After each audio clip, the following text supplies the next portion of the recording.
world is changing, and when it comes to electrification, the Asia-Pacific region is clearly in the ascendancy. China is, of course, #1 when it comes to electrification, but South Korea is bringing to bear its expertise in both batteries and building really good cars. What's more, resource-rich Australia could be the biggest beneficiary in the region. While we've been covering China for 5 years and we've been running shows in Australia for 3 years, we felt it was time for the Fully Charged show and the Everything Electric empire to expand its horizons in a more meaningful sense. So we're really delighted to announce a new YouTube channel, Everything Electric Australasia, led by our very own Elliot Richards. We will have more to say about this in the weeks ahead, but for now, Elliot is catching up with all things Australasian, with a few familiar faces from Australia, New Zealand and South Korea, and all in time for Everything Electric next Friday, Saturday and Sunday, the 7th, 8th and 9th of March. And let me just say, this is going to be our most complete exhibition ever. 35 different car manufacturers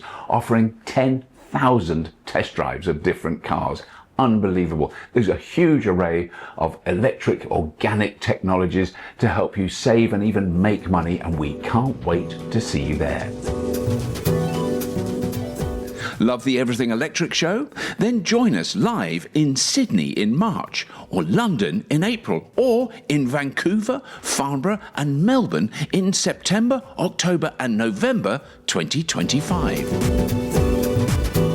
Okay, we're live. So this is the first time we've all met virtually for the Everything Electric Australasia kind of launch video podcast thing that we're all doing. Now, we're all in different parts of the Asia Pacific region, right? So if I can get you all to introduce yourselves. So maybe DK, do you want to start first? Hi, I am DK Kim of Cars in Korea YouTube channel, but I am together with Fully Charged team tuning in all the way from South Korea. And well, we are one of the market leaders, hope to say. And so I am all here today to discuss what we've got to say about the whole EV. Great. Good to have you here, DK. Sarah, do you want to go next?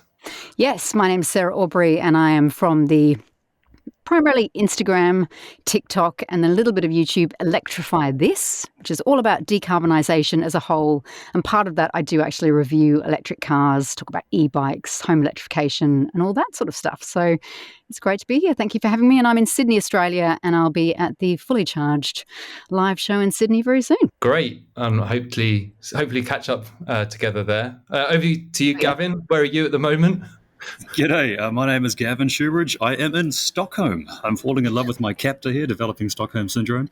And I am basically a car reviewer and clean tech reviewer for Ecotricity New Zealand, which is a climate positive power company based in New Zealand. I'm basically on YouTube. Check out Ecotricity New Zealand. Great stuff. I'm actually following your Allegro story very closely. For those who don't know, Gavin is converting and probably the best British car ever made, the Austin Allegro. That's generous. Well, I thought that if I picked an Allegro, it's safe because everyone hates the car. So, I won't be ruining it. But you say that, but then the Austin Allegro Appreciation Society found out about it. I think I'm on their hit list. Oh. Don't go to the UK then. You might get in a bit of trouble.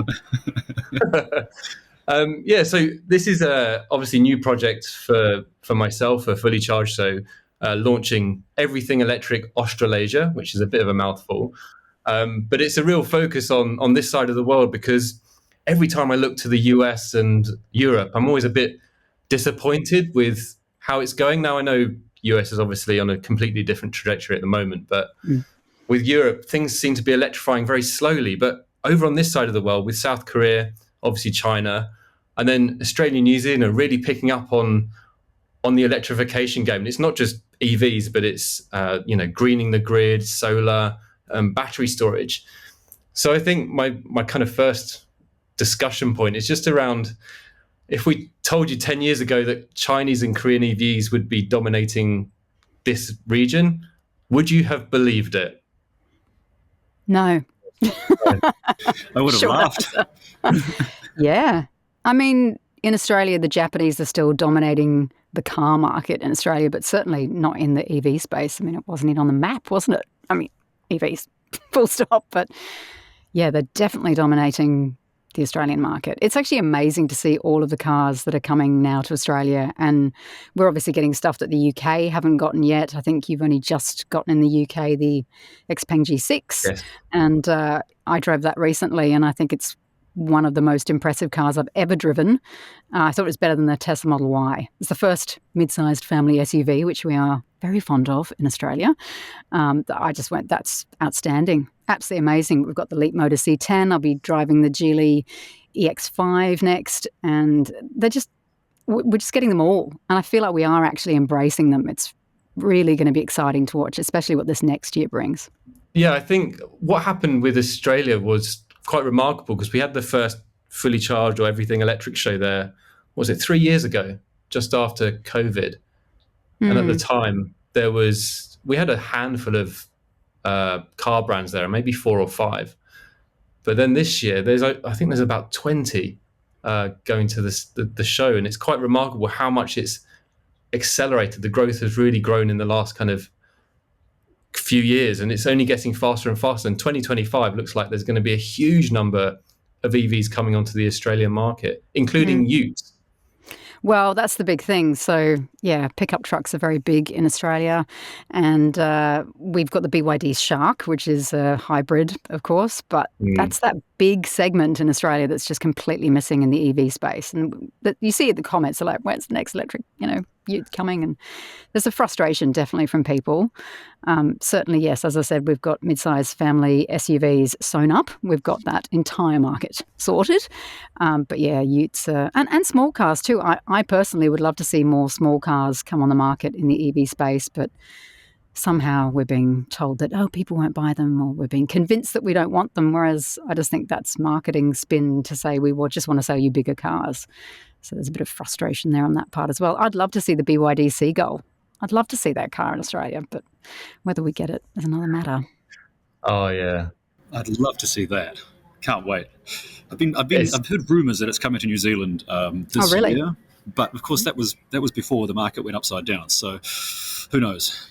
So Gavin, what's happening in New Zealand? Because I think it's been a bit quiet on the international scene when we hear about New Zealand. Maybe that's just in general, but you guys seem to have electrified a lot quicker than Australia. You were kind of we did to a point. Happened? We had a clean car discount, which took $7,800 or so off the price of a new car, which for a lot of people made it much more affordable.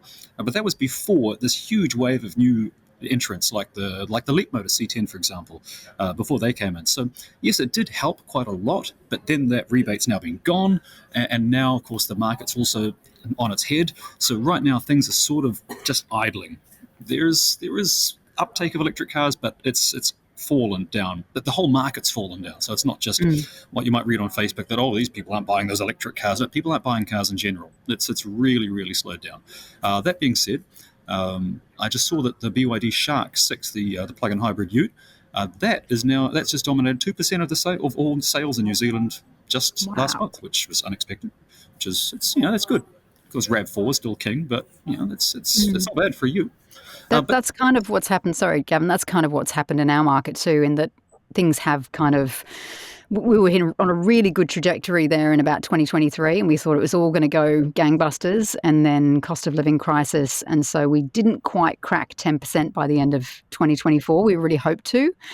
And then it's all just kind of, and then January, unfortunately, was like 4.4%. That's not a trend, but it was just, the whole market went backwards. And unfortunately, hybrid sales are, of course, going up. We've got a lot of people pushing hybrids, a lot of particular car makers, the Japanese car makers, for example, spreading lots of stuff that hybrids are right for Australia, EVs aren't right, there's not enough charging. It's all the same tropes, and unfortunately, they're also advertising a lot a lot. Of emotion-based stuff, a lot of emotion-based, I wouldn't say disinformation, but sowing a little bit of doubt and uncertainty around electric cars. When you ask someone that owns one, they just work. Yeah. And we've been talking about the BYD. Speaking of which, BYD actually officially launched about a month ago here in Korea. So we now have the BYD distributor and the dealerships included with the service. And the more the choices, of course, the better for us customers. And us being Korean, having the Korea manufacturer in our country, of course, Genesis, Hyundai, and Kia. So a lot of Koreans are focused, and their judgments are solely based on the Korean cars and make the comparison to that of the German, European cars, American cars, you name it. So the response about the BYDs and other overseas EV cars are essentially the same. I mean, we are all the same human being, but people are now able to criticize, have the critical thinking to themselves, and come up with a conclusion, decision of their own, judging at the cars, included with the ride comfort as well. So people can. So speaking of which, certain manufacturers do certainly tend to have a different experience, both inside out. I mean, the exterior, interior, the ride, but the consumer level decision making is very surprising, which ties together with the fast growth we are seeing in this Asian market, as well as we've been addressing and saying. And a lot of people are just as excited as all of us seeing more BYD cars and other. We're very welcome about and quite open about other import cars coming in, especially Chinese being one of the market leaders in EV segment, no doubt. I mean, we have no car industry in Australia, so there's nothing to, protect or anything like that, which is why it's a bit of a free-for-all. But it's funny because BYD now is the established Chinese brand because they've been around for long enough. And so all these other cars that are coming in, it's almost like you're starting to compare them to the BYDs because, I mean, Tesla was the thing, but it's like, we don't really know what's going on there. So, yeah, they're like the old school players now. Yeah. And they've only been in the market for what, 2 years maybe? 2 years. Yeah. 2 years. Yeah. I mean, you do have to worry for the Japanese automakers, but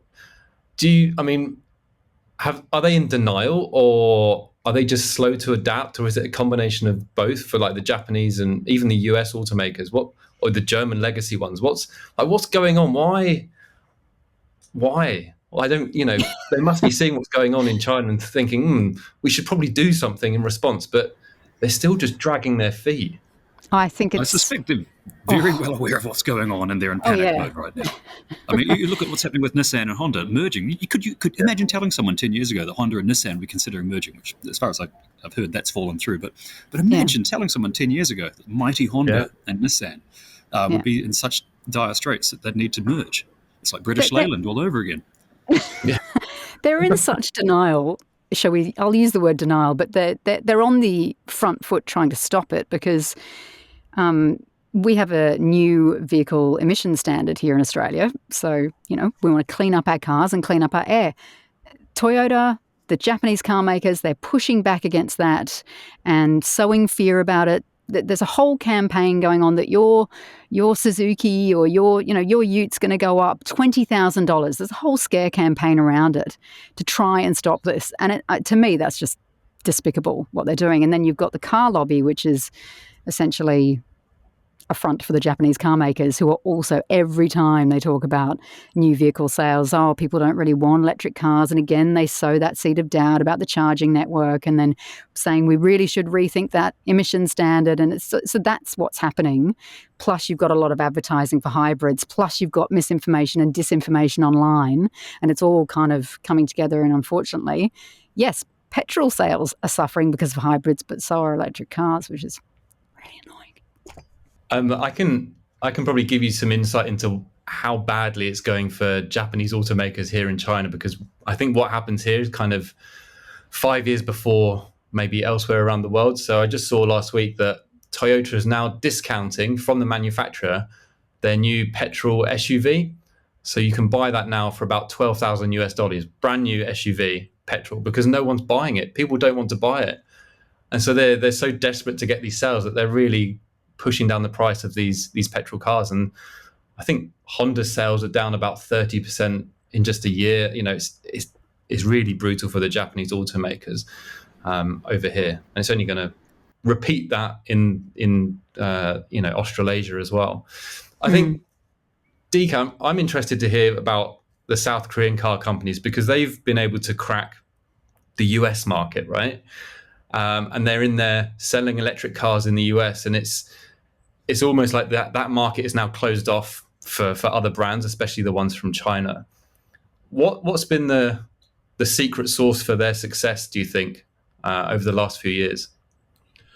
I mean, I am not really going to address things that I am uncertain of, such as the government side and also whole negotiation with the Korean government and US government.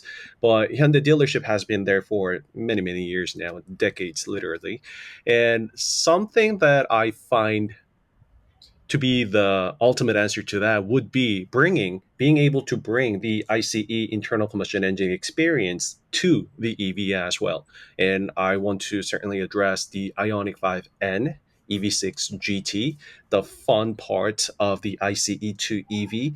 Hyundai Motor Group has done an amazing job with that, I believe. But in terms of the general EV sales, the interior wise and also the infotainment plus the driving sensation, I think Hyundai Motor Group made a very smooth transition from the conventional ICE cars to the EVs. And I think that is quite important because we are not really very open towards brand new technology. We've seen how the market responded. I don't know if it's the right example here, but from the typical phones that we've been using to a smartphone, it was a complete different experience. So there were the very last people who resisted against the smartphones, but eventually had to turn into the smartphone at the end of the day. However, again, Hyundai, I think they made a great transition from the ICE to EV, and I think that is one of the reasons behind it. And also the service with the EV experience, the whole thing. Of course, the charging has to work. And for North American market, Hyundai responded to that with allowing the cars to have the NACS and ACS, right? So Ioniq 5 and EV6 is now are able to use the Tesla superchargers as well. So things, small things like these add up together. So overall, great experience on the user end, I think, and of course, spreading the word. And as a car, we share the experience together with family and friends. So people get in, hop in, they test out, feel the Korean EVs, and they actually are a legitimate the market competitors. And I think that is the reason behind it. Like a genuinely a good product for its price. It's for its price. That's the most important part. I haven't driven the Ioniq 5 yet, so I haven't even driven the standard one, especially, and I haven't driven the N version. Have you guys all driven that? Oh, it's a masterpiece. It would have been so easy for Hyundai to do it badly, but they did it so well. Like you put your foot down going up a hill in a high gear, and you can hear as if there was an engine just straining under the load. And when you're decelerating and there's crackle and pop, it plays through the back speakers. It's a masterpiece. And of course, the comments under the YouTube video I made driving it were, well, what happens? Don't you get sick of that noise? You can turn it off. No. Like if you want to have your Sade moment, really you can turn it off. Actually, Elliot, I'm actually getting the Ioniq 5N. Again, they're going to loan it when I come and do Everything Electric. So we should go for a drive. You can have a drive, but This is a bit of a difficult question. If you guys, and I know what I'd answer, but if you're in charge of a legacy brand for one day or for a while, what would be the first thing that you would do to try and turn things around? I mean, it's quite a difficult question, but who wants to go first? Oh, could I have please. a time machine? I've already thought this in the shower. That I would love to magically control Nissan, because I've got a soft spot for Nissan because they made the Leaf. At a time when no one else was really making EVs, they made the Leaf and they made it in big numbers. Now, sure, it wasn't a brilliant vehicle, but it was a great vehicle for its time. What I'd like to do is take the underpinnings, the suspension, the drivetrain, the inverter, the motor, everything that works about the Leaf, the first generation, 80 kilowatt motor, tried and tested. Just put that in something like a Nissan March or some other generic hatchback. Get a more recent LFP battery that's liquid cooled with a CCS plug on it. Keep the suspension, keep everything, keep the cost down, keep everything, keep the seats, all that, and just release it on a very basic new car platform, or basic new car using as many old parts as you can. Do a British Leyland, and I think that maybe they could have a shot competing with the Chinese. Or this is just a fantasy in my mind. But Pretty good fantasy. I think you're right, because the focus so far has just been on the premium end of the market, the big end of the market, the expensive end of the market. And then the Chinese are like, well, we're going to come in, and even Hyundai with the Insta, are coming in saying, well, we can actually do a really affordable, small platform car, which people actually want. People like Ford need to do like a Ford Fiesta or a Ford Focus, which is just the same, but with electric motor. And that's the car that people want. They don't really want the Ford Capri, which looks a bit ungainly, or, they just haven't got it right, have they? No. Yeah, I think 2025 is going to be make or break for some car makers that obviously didn't even see it coming. And like, if you've been following the industry, like I'm sure you guys have been following the industry for years, since the early 2000s, I've been screaming at the wall, asking car makers, begging them to make this, make that, make this electric. And we've had 20 years of concept cars and weird-looking joke-mobiles and compliance cars, and it's just frustrated me for 20 years. And now finally they're making EVs, and for some of them I think it's too late. I'd actually like them to start making cars that look retro. I just reckon, the Renault Electric, 5 maybe. is so cool. I know, right? And the Renault 5 is so cool. And the Honda E was so cool. I thought that was a cool looking car. I just want more cars that are happy cars, just, hark back to our youth. Those boxy cars. You see kids driving around, young guys and gals. They're all driving around those boxy cars because they think it's cool. And we grew up with that. Like, I grew up with that. And I'm like, Sarah, President, I'm on board with this drive idea. a car that looks like that. I would be all over it. I would also like to have a time machine and go back and tell Toyota not to sell their Tesla shares. Yes. That one. Yes. What is Like that. It's got the bag on mirrors as well. Doing a great job with I this. would drive that car. They had this Heritage series. So this is actually the Hyundai's first car, one of the first cars, Pony, and then they made it into a full EV electric. It is a concept car. Because that's what the Ioniq 5 was slightly based on, was the original Pony.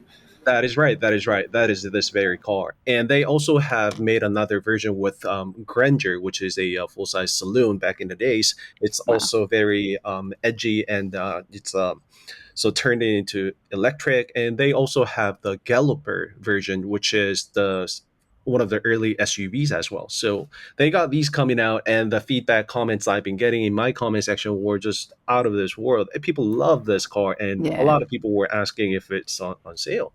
So just like Sarah pointed out, I mean, the market it's going to be a very small market, but just this could be their halo car. Just spreading the word of what we are capable of, how we are different from other manufacturers, and also putting together, bringing over their heritage, making it out of one of their early cars.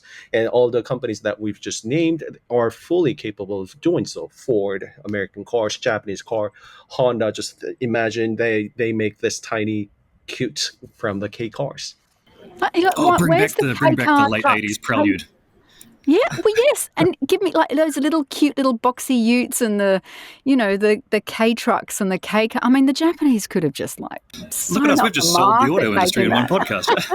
Yeah, done. Right, I'll give Honda a call in a minute. But I think it's a really good point, because the legacy brands, they can't really compete in any other area other than heritage, and that's just one thing the Chinese brands don't have. They don't have a back catalogue of cars that people love or grew up, driving, and that's what Renault have really managed to tap into. Hyundai is tapping into as well.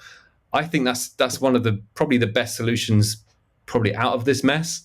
Is to tap into that back catalogue. I'd love to drive an old BMW 3 Series, which looked like an old 3 Series but had a electric motor in. Oh yeah. Cool. Sarah, you just mentioned utes again, and Aussies and Kiwis love their utes. They love their V8s. I got into a lot of trouble last year when I dissed the petrol engine at the show. Someone told me off and said, "You're very wrong." So, I mean, it's going to be very difficult to convince those buyers about the benefits of the EV revolution. What do they feel about the EV invasion, and what can be done to convince them it's a good thing? I think the biggest concern is that the first question, if it actually is a workhorse as opposed to a vanity male fragility wagon that's just driven to the shops, please, sorry, anyone I've just offended with that, but there do seem to be an awful lot of tradies in Australia with all the utes on our road. Goodness, what does it tow? Like, that's a common one, right? If it doesn't tow, if it is just for looks, then you've lost the actual part of the market that needs to buy it as a work vehicle, potentially. So I think the reception to the Shark has been exceptional. They sold like 5,000 of them or something before they even hit the ground. Like, it was quite crazy, and I think the reception has been fantastic for it. So we're very primed to have, hybrids. That technology's been around for a long time. That's okay. You can have that as long as it's still got a petrol engine at that point. But I think once they've experienced that instant torque and that power and maybe the vehicle to load and things like that are really useful, as that creeps into work sites and people are like, oh, okay, it'll sort of filter through. But it's got to work. It's got to go the distance and it's got to be able to tow and actually be a workhorse. I think that's the issue as well. Because the ones we've had previously, like we had an LDV and it wasn't very good. So we need good utes that can do the job. Gavin, what's the picture from New Zealand like? It's pretty much spot on with Australia. It's okay. For example, do you remember the LDV ET60? It was the basic electric ute. Yeah. With the fascinating thing is they put the motor attached to the diff. They spun the diff around the backwards, put the motor on at a 90-degree angle. It was very agricultural. It's their first proper electric pickup truck or ute. And that was interesting. When I took that for a good drive, I went into Newmarket, which is a very upmarket part of Auckland City, and I wanted to see how many utes I could find in Newmarket in an upmarket part of the city where you wouldn't expect to find them. So I stood there for an hour, and I apologise for the noise above me. I'm in an airport. And I counted about 70-something utes, most of them empty or polished up, driving through the centre of Auckland. So obviously, it's not all just farmers and tradies. Facebook, it turns out, might be lying.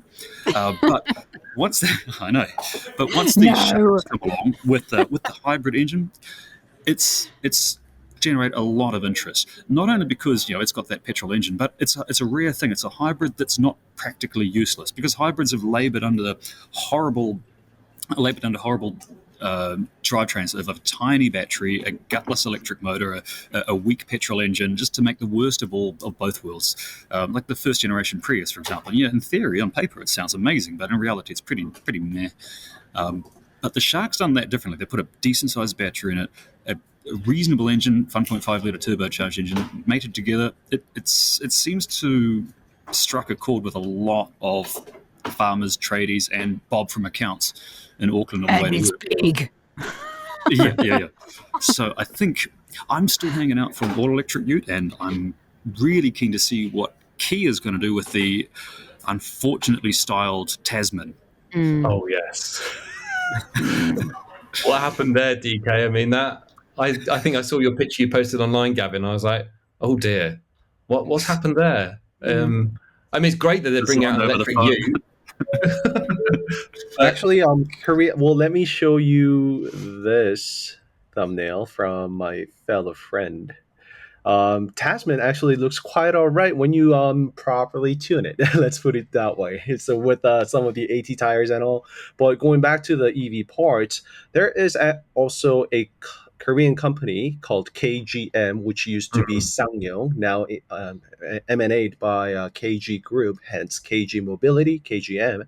They actually recently released their Muso EV.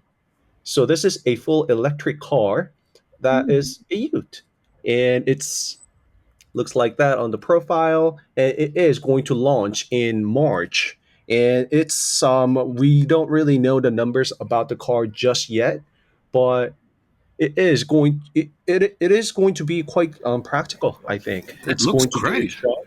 Sangyong is quite known for this SUVs and very robust, tough, the workhorse, and it can do its job, I'm pretty sure.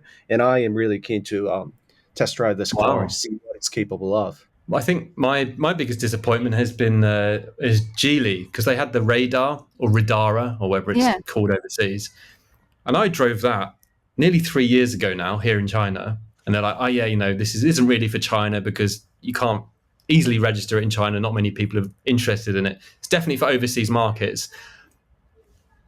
Where is it? Where is it? It hasn't really come out anywhere. And I think they had the greatest opportunity to spearhead into the Australian, New Zealand countries, but they haven't released it. They haven't even announced they're releasing it. So I think for me, it's a bit of a disappointment. So good to see. Yeah, we've been Sangyong promised that now for a while, and it's just not But appeared. like I said, after 20 years of press releases and promises unfulfilled, I'm kind of jaded. So I'll wait till it lands, then I'll get excited about it. Well, we've got the Geely EX5 now coming. Yes. Literally, I saw it yesterday. Well, I saw it today, and I'll be driving it tomorrow. So at least they're here. So maybe that'll come next. Yeah, Maybe. just bring the ute. That's all you need to do to dominate that market. So I think let's move on to kind of away from EVs onto the greening the grid, because I think every country's got a very interesting story here.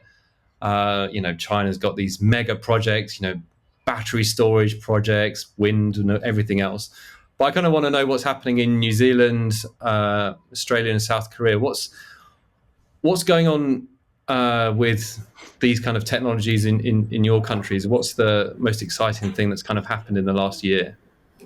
Well, the most exciting thing that's happened in the last year and continuing to happen is solar. Finally, we're starting to get interested in solar because New Zealand is one of the last relatively wealthy, relatively sunny countries to adopt solar. For some reason, we are so far behind. Now, New Zealand's power grid is generally very clean. It's generally operating at around 90% renewable. But that's largely just by chance. We've just built lots of hydro over the last 100 years. But then investment has stopped recently. But now we are starting to finally adopt solar. And because solar is now, I heard it's now the cheapest form of energy generation in human history. And now it's starting to roll out. So that gives us a lot of hope. And there's some big projects underway right now, and I think 2025 is going to see finally solar really get a strong foothold. They're even talking about finally increasing the feed-in tariffs for customers. That's, I think, financial incentive, like what Australia did. I think New Zealand's ready for that. We're going the opposite direction with solar. They've reduced the feed-in tariff to potentially negative, and we're all like, wah, because we have too much solar in the middle of the day because we still have a lot of coal generators which are very old and breaking down and very expensive gas in the mix. But we have obviously the highest uptake of solar in the world, sort of per capita. But we have this duck curve in the middle of the day where we have way too much solar and it's even being curtailed and wasted, which just hurts my heart so much that once I learnt that, I was like, that is dreadful. I think we're now seeing more batteries. So I think people are going, hang on, I want to be able to use that solar I'm generating and I'm getting nothing for it going into the grid.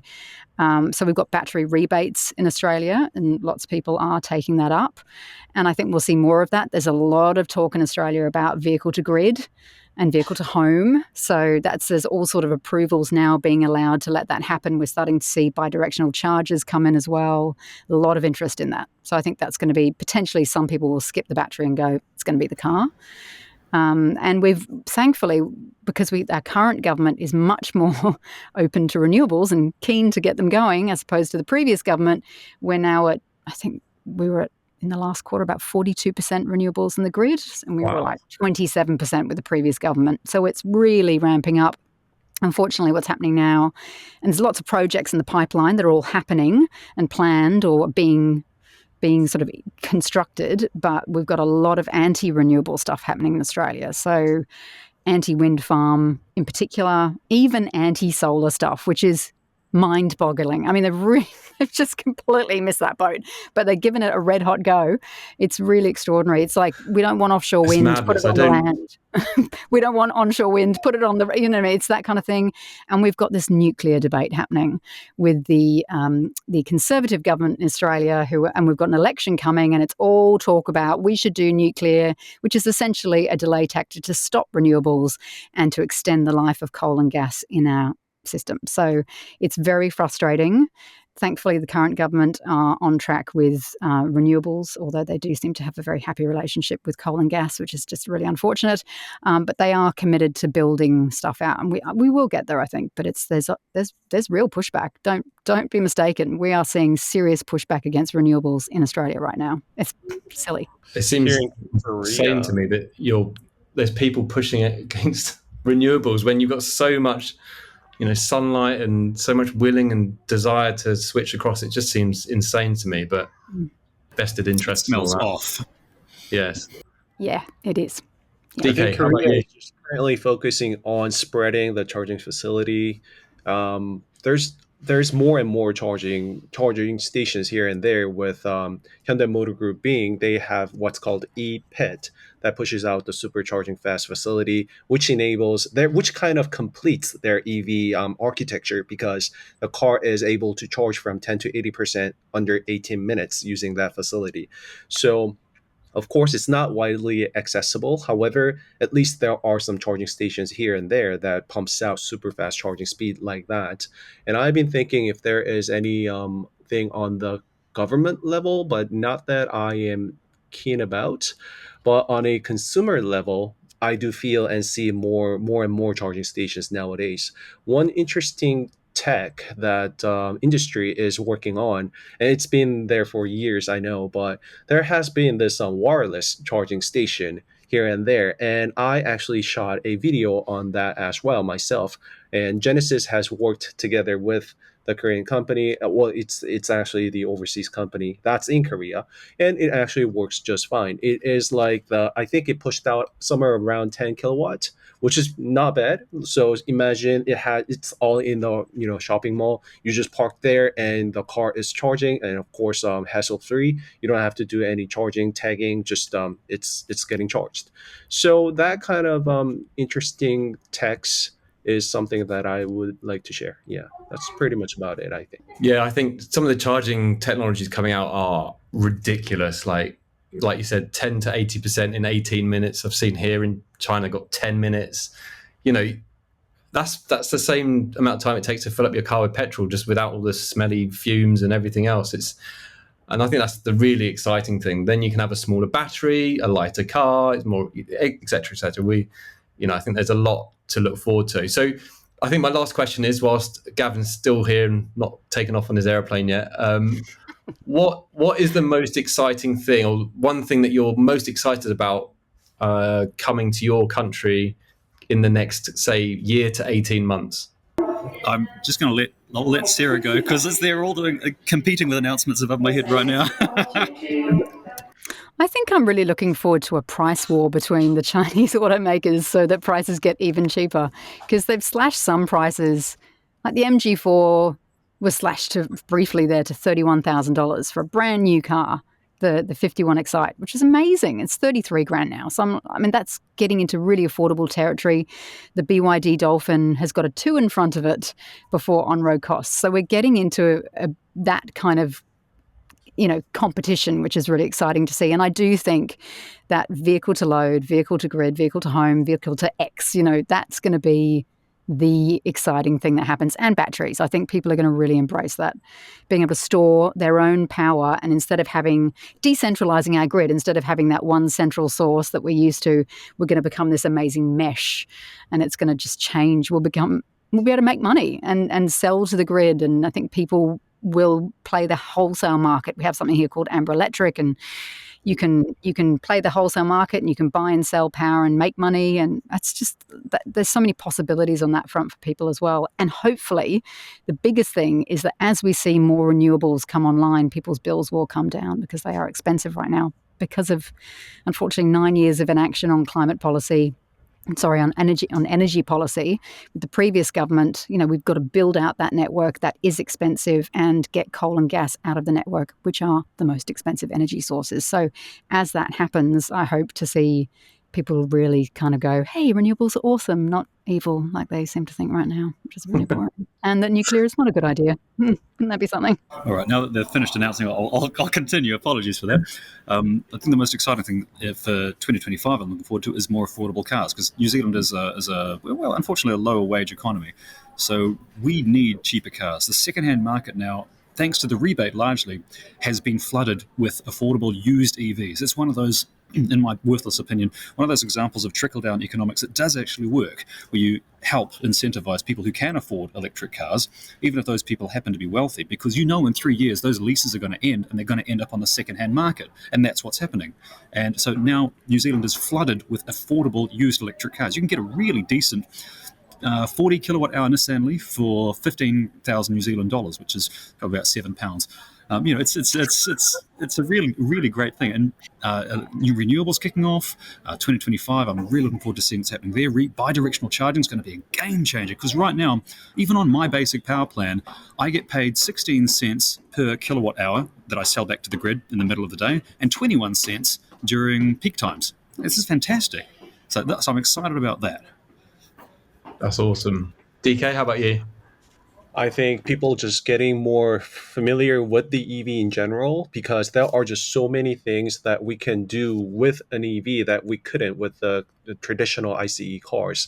And I think Hyundai is also doing a great job of portraying and showcasing how our lives can be around and with the EVs. And so there are checking out some community posts and how people react about the cars. People who are already enjoying the EV to the fullest are kind of already tired of persuading people to switch over from the ICE, how great it is money-wise, the life-wise, and so on and so forth. And then I now see it's people trying to be funny, I guess, saying that, hey, EVs are terrible, don't buy one so I can actually enjoy the EV all for myself. So the experience, there are generations who have already seen and felt how great, how an EV could completely turn your life around in a good way. So I think we'll see, the more we see with the EV infrastructure growing up and people experience the EVs in general, that will definitely alter and shift the market and the manufacturers to focus on the right track, making cars around people, for us, for the drivers. So that being said, I think Korean cars are doing a great job going down that path, and can't really wait to see what they have in the store for us next, especially with the next generation platform coming out from Hyundai Motor Group, which is the EM. So the cars that we are currently seeing will be the last cars of the eGMP. So, I mean, when it comes to the platform, the chassis, the whole system of behind the EV, that is the crucial part, as we all know, right? So I can't even imagine what they have with the EMs. I have very high hopes for that. And of course, the same thing goes for the other manufacturers as well. Yeah, absolutely. So I think from that, there's both infrastructure, which is very, very exciting. That's building up around, electric cars and everything else. And then the cars themselves are getting better and better, more and more affordable, and more people are experiencing them. Which leads me to segue nicely into, if you want to experience lots of electric cars, come to Everything Electric in Sydney from the 7th to 9th of March at the Sydney Olympic Showgrounds. Be there. Be there. There's so many cars to test, to look at. There's so many other vendors showing off solar, batteries, home tech. For me, it's the best time of the year. I love going to Sydney, and the energy from the people there is out of this world. I think it's really fantastic. You realise there is a curiosity for that stuff. There is a hunger for that stuff, rather than all the stuff that you see online. All these people come and they're so excited to drive a car, to ride a bike, to ride a motorbike, to ride all the things there. Like, there's so many things to do, but to learn about solar and heat pumps is so exciting to see that. And it's real. And actually, I'll give you a little stat. In Australia, the highest demographic of people who are buying electric cars are the people in the outer suburbs of our cities, which is really great. So it's not just latte sipping in a city type. No, more people who are living in the outer cities are buying cars, and they're the people who are doing the most driving. And they've done the sums and they've gone, you know what, that's a no-brainer. I'm going to buy an electric car. They've got solar on their roof in all likelihood, charge at home. It just makes financial sense. So that's actually really exciting to see as well. Yeah, absolutely. So I think that's it. We've run out of time. Thank you very much to the three of you for helping me in this first Everything Electric Australasia kind of launch pad. Gavin, safe flight. I know you're about to take off. Yeah, we are boarding now. I better go. Don't miss your flight. See you all in Sydney in a few weeks' time. All right, cheers. Yes, see you in Sydney. Look forward to it.